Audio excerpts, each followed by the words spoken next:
right, hi everybody. We need to talk about adjacent and vertical angles in this video and what's the differences between them so you can identify them and then do some solving based on that as you need to. All right, so I've got adjacent angles drawn up here and I've got vertical angles drawn over here.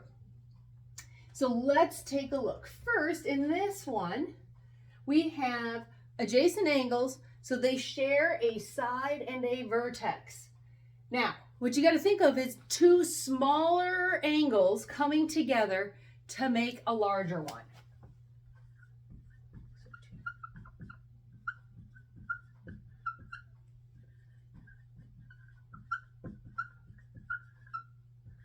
So when you're looking for adjacent angles, look at the smaller angles and what do they form?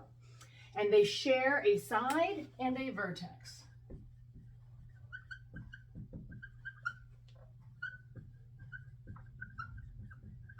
So in this example, angle MHA and angle THA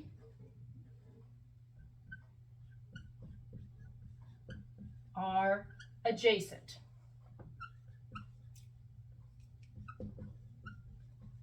They come together, these two smaller angles come together to form the bigger angle MHT.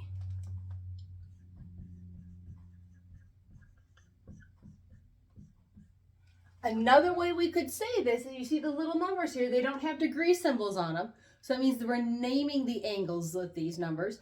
Angle 1 and angle 2, we could say angle 1, and I'm just going to write this kind of like right over these two.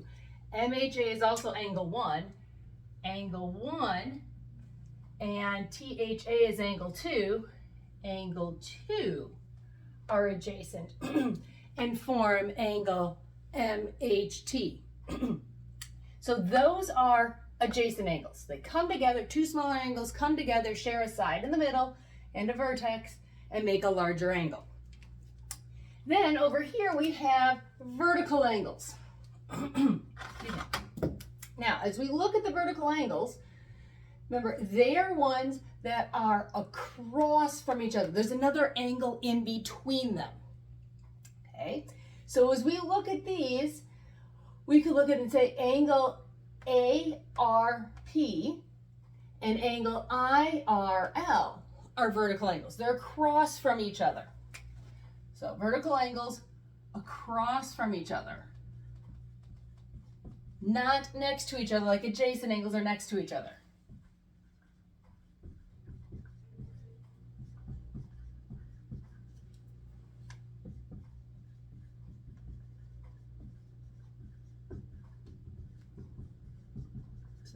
Another angle in between them. And they are the same size as each other. So if we look at this picture, we could say angle ARP and angle IRL are vertical. And angle ARI and angle PRL are vertical. And if you'd rather name things with numbers because you're going to see that sometimes in figures, well then let's look at the numbers that are here. We got angle 1, angle 2, angle 3, angle 4. So angle ARP is also angle 1. So we could say angle 1 and angle 3 are vertical, and angle 4 and angle 2 are vertical angles. Remember, they're across from each other and they are the same size. We'll talk about how we solve with some of this information in a little bit different video. Thanks for watching.